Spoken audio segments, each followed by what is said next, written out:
ಎಲ್ಲೋ ನಮಸ್ಕಾರ ಎಲ್ರಿಗೂ ಒಂಟರ್ ಸ್ಪೆಸಿಫಿಕೇಶನ್ಗೆ ಸ್ವಾಗತ ಸುಸ್ವಾಗತ. ಎಲೆಕ್ಟ್ರಿಕ್ ಕ್ರಾಂತಿಗೆ ಸುಸ್ವಾಗತ. ನಾವು ಇವತ್ತು ಭಾನುವಾರದ EV news.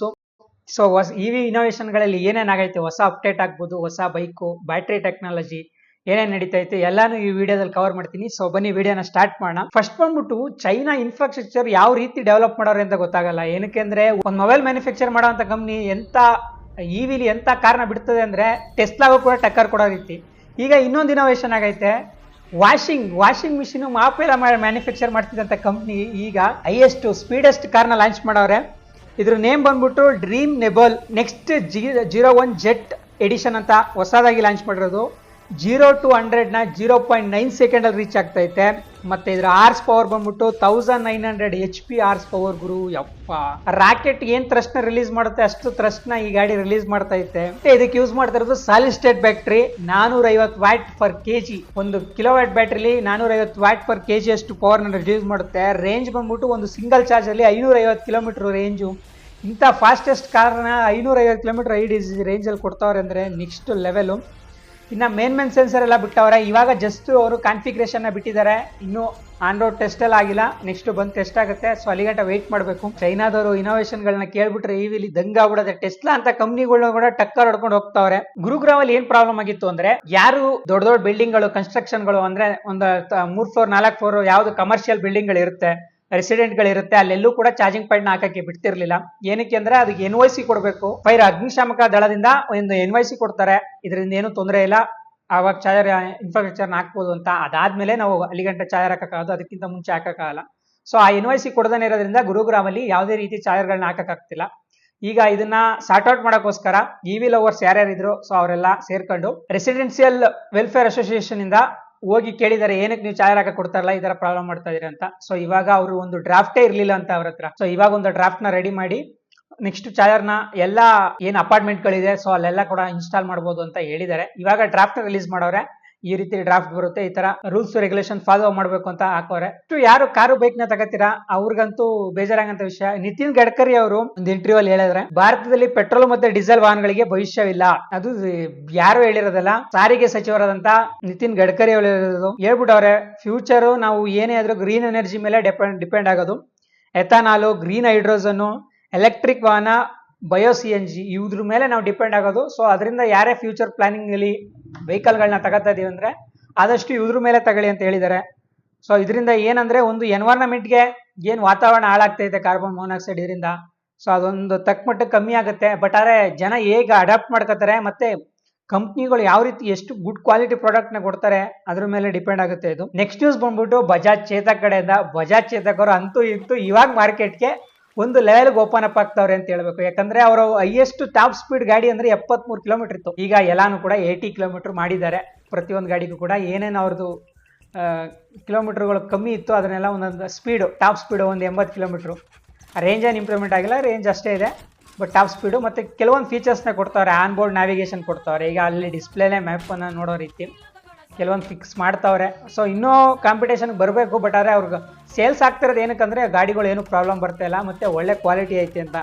Fully metal body, so ಅದರಿಂದ ಜಾಸ್ತಿ ಸೇಲ್ಸ್ ಆಗ್ತಾ ಇದೆ. ಬಟ್ ಏನೋ ಇನೋವೇಷನ್ಗಳಾಗಿ ನಿಧಾನಕ್ಕೆ ಸರಿ ಟಾಪ್ ಸ್ಪೀಡ್ 80 ಕೊಟ್ಟವ್ರೆ, ಅದೇ ಖುಷಿ ವಿಷಯ. ಬಜಾಜಲ್ಲಿ 80 ಕೊಟ್ಟವ್ರೆ ಅಂದ್ರೆ ಈ ಐಫೋನಲ್ಲಿ 80 ವ್ಯಾಟ್ ಚಾರ್ಜರ್ ಕೊಟ್ಟಂಗೆ ಸ್ಟಾರ್ಟಿಂಗ್ 20 ವ್ಯಾಟ್ ಕೊಡ್ತಿದ್ರು. ನೆಕ್ಸ್ಟ್ ಈಸ್ ಬಂದ್ಬಿಟ್ಟು ಮಹೇಂದ್ರ ಮತ್ತೆ ಟಾಟಾ ಇವೆರಡು ಕೂಡ ನಮ್ಮ ಇಂಡಿಯಾದಲ್ಲಿ ಇವಿ ಸೇಲ್ಸ್ ಅಲ್ಲಿ ಹೈಯೆಸ್ಟ್ ಇನೋವೇಷನ್ಗಳು, ಹೈಯೆಸ್ಟ್ ಸೇಲ್ಸ್ ನ ಮಾಡ್ತಿರೋದು. ಬಟ್ ಆದ್ರೆ ಒಂದು ವಿಚಾರ ಹೆಂಗ್ ಅನ್ಸುತ್ತೆ ಅಂದ್ರೆ, ಟಾಟಾ ಇಲ್ಲಿವರೆಗೂ ಮಾರ್ಚ್ ವರೆಗೂ ಸೇಲ್ಸ್ ಮಾಡಿರೋದು 78,811 ಯೂನಿಟ್ ನ ಸೇಲ್ಸ್ ಮಾಡೈತೆ ಟಾಟಾ. ಮಹೇಂದ್ರ ಸೇಲ್ ಮಾಡಿರೋದು 42,721 ಯೂನಿಟ್. ಬಟ್ ಆದ್ರೆ ಹೈಯೆಸ್ಟ್ ರೆವೆನ್ಯೂ ನ ಜನರೇಟ್ ಮಾಡಿರೋದು 42,000 ಸೇಲ್ ಮಾಡಿರುವಂತ ಮಹೇಂದ್ರ ಕಂಪ್ನಿ. ಇದು ಕೇಳಕ್ಕೆ ಒಂಥರ ವಿಚಿತ್ರ ಅನ್ಸ್ಬೋದು, ಸತ್ಯ. ಮಹೇಂದ್ರದಲ್ಲಿ ಟಾಪ್ ವೇರಿಯಂಟ್ ಗಾಡಿಗಳು ಸೇಲ್ ಆಗ್ತಿದೆ, 20 ಲಕ್ಷ ಮೇಲ್ಗಡೆ ಇರೋಂತ ಟಾಪ್ ವೇರಿಯಂಟ್ ಗಾಡಿಗಳು. ಬಟ್ ಟಾಟಾದಲ್ಲಿ ಆತರ ಆಗ್ತಾ ಇಲ್ಲ. ಟಾಟಾದಲ್ಲಿ ಗಾಡಿಗಳು ಸೇಲ್ಸ್ ಆಗ್ತಾ ಐತೆ, ಬಟ್ ಆದ್ರೆ 14, 12, 13 lakh punch EV, Tiago EV ಇಂಥ ಗಾಡಿಗಳು ತುಂಬಾ ಸೇಲ್ಸ್ ಆಯ್ತವೆ. ಬಟ್ ಮುಂದೆ ಮಾರ್ಕೆಟ್ಗೆ ಟಾಟಾದವರು ಕೂಡ ತರ್ತಾರೆ. ಈ ಅವನ್ಯೂ ಆಗ್ಬೋದು, ಮತ್ತೆ ಇವಾಗ ಸಿಯಾರ ಹೊಸದಾಗಿ ಏನ್ ಲಾಂಚ್ ಆಗಿತ್ತು ಪೆಟ್ರೋಲ್ ವೇರಿಯಂಟು, ಸೊ ಅದನ್ನ ಇವಿ ವೇರಿಯಂಟ್ ತಂದೆ ತರ್ತಾರೆ. ಸಿಯಾರ ಮತ್ತೆ ಅವೆನ್ಯೂ ಇವೆರಡು ಕೂಡ ಹೈಯೆಸ್ಟ್ ಟಾಪ್ ಮಾಡ್ಲು ಅಂದ್ರೆ ಹೈಯೆಸ್ಟ್ ಒಂದು 25-30 ಲಕ್ಷ ಪ್ರೈಸ್ ರೇಂಜ್ ಅಲ್ಲಿ ತಗೊಳ್ಳೋಂತ ಗಾಡಿಗಳು. ಸೊ ಇವೆಲ್ಲ ಬತ್ತು ಅಂದಾಗ ಇವ್ರ ರೆವೆನ್ಯೂ ಕೂಡ ಜಾಸ್ತಿ ಆಗುತ್ತೆ. ಬಟ್ ಈಗಂತೂ ಟಾಟಾದವರು 72,000 ಕಾರ್ಗಳನ್ನ ಸೇಲ್ ಮಾಡಿ 15,000 ಕೋಟಿ ಮಾಡಿದ್ರೆ ಟಾಟಾದವರು. ಮಹೇಂದ್ರದವರು 42,000 ಕಾರ್ಗಳನ್ನ ಸೇಲ್ ಮಾಡಿ 15,000 ಕೋಟಿ ಮಾಡವ್ರೆ. ಸೊ ಏನಂದ್ರೆ ರೆವೆನ್ಯೂ ಅಲ್ಲಿ ಟಾಟಾನ ಬೀಟ್ ಮಾಡವ್ರೆ ಮಹೇಂದ್ರದವರು. ನೆಕ್ಸ್ಟ್ ನ್ಯೂಸ್ ಬಂದ್ಬಿಟ್ಟು ಏತರ್ ಅವ್ರ ಕಡೆಯಿಂದ. ಏತರ್ ಅವರು ಎಂತೆಂತ ಇನೋವೇಷನ್ ಮಾಡ್ತಾವ್ರೆ ಇವಿಗಳಲ್ಲಿ, ಎಂತೆಂತ ಸೇಲ್ಸ್ ಮಾಡ್ತಾವ್ರೆ ಅಂತ ಗೊತ್ತಾಗ್ತಾ ಇತ್ತೆ. ಬಟ್ ಆದ್ರೆ ಅವ್ರಿಗೆ PLI ಸ್ಕೀಮ್ ಅಲ್ಲಿ ಎಂಟ್ರಿ ಇಲ್ಲ.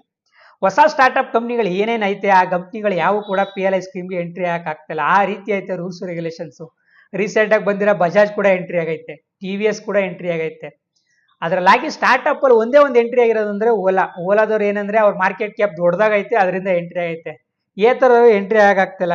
ಏನು ಮೇನ್ ಇಶ್ಯೂ ಅಂತ ಅಂದ್ರೆ ಆ ರೀತಿ ಇಟ್ಟವ್ರೆ, ಮಾರ್ಕೆಟ್ ಕ್ಯಾಪ್ ದೊಡ್ಡ ಇರಬೇಕು, ಇಷ್ಟು ರೆವೆನ್ಯೂ ಇರಬೇಕು ಅಂತ. ಹೊಸದಾಗಿ ಸ್ಟಾರ್ಟ್ಅಪ್ ಆಗಿರೋಂಥ ಕಂಪ್ನಿಗಳು ಅಷ್ಟು ರೆವೆನ್ಯೂನ ಹೇಗೆ ಜನರೇಟ್ ಮಾಡೋಕ್ಕಾಗುತ್ತೆ? ಸ್ಟಾರ್ಟ್ಅಪ್ ಕಂಪ್ನಿಗಳಿಗೆ ಬೂಸ್ಟ್ ಮಾಡಬೇಕು ಅಂದ್ರೆ PLI ಸ್ಕೀಮ್ಗೆ ಎಂಟ್ರಿ ಸಿಗ್ಲೇಬೇಕು.